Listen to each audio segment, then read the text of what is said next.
All right, good morning, guys. Hi, I'm Rick Schmidt from Elevation Science, and it is a lovely Thursday morning here. It's the Skyewalker-B quarry. Um, for the past couple days, one of the more interesting things that's happened here on this site is that we've got our main kind of sauropod dinosaur in this area right up here.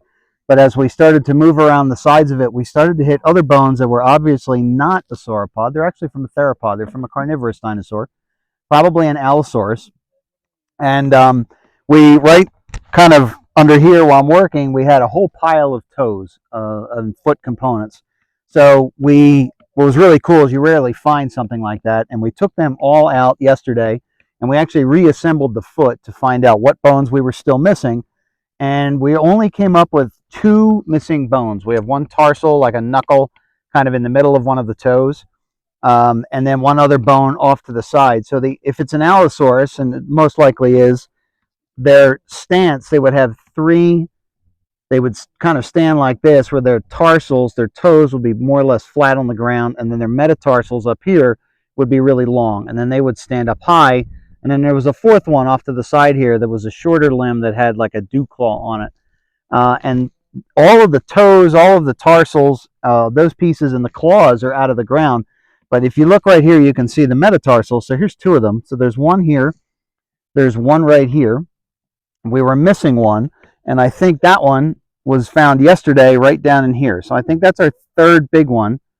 But we were still missing a toe, and it was really bothering me that bone hadn't appeared, because with the exception of that one or two toes, we had the complete foot, and it's a beautiful looking thing. But I was pretty convinced that the one remaining toe had to be here somewhere, and we were really running out of places for it to be except underneath these metatarsals.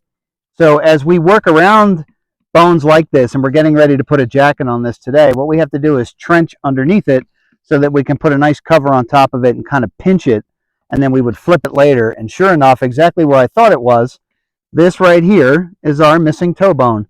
So you're looking at the top of it. You'll see these two kind of ears off either side, and there's little indentations in the sides here. So this would either be, depending upon, well, this one isn't from the middle of the foot. So what would happen is you've kind of got a shape that looks like this, and then the next toe that sits in front of it would have a flange of bone like that, and it would fit inside. So that would be how the different toes would articulate together. And then, of course, at the end of that, you've got a really big dagger-like claw. So I'm really thrilled about this, because I think this is one of our missing bones, and then the other missing bone is actually back here. This is the end of it. So we have our metatarsal on top, and this bugger is right underneath it, sitting right down there, and it kind of comes back directly underneath the other one.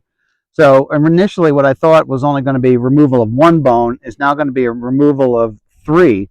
But what I'm trying to do is, to make it easier, I'm trying to get this toe out so that I don't have to take it out with everything else. So I think these two are going to come out together, and then this one I'm trying to get out separately. So what I've been doing, in some cases you have sites that need such fine level of detail of work that you wind up using things like dental tools to kind of get in there and get around the bone. So at the moment, just a little tiny bit at a time, I'm trying to expose this toe, and you can see how it kind of goes right underneath here.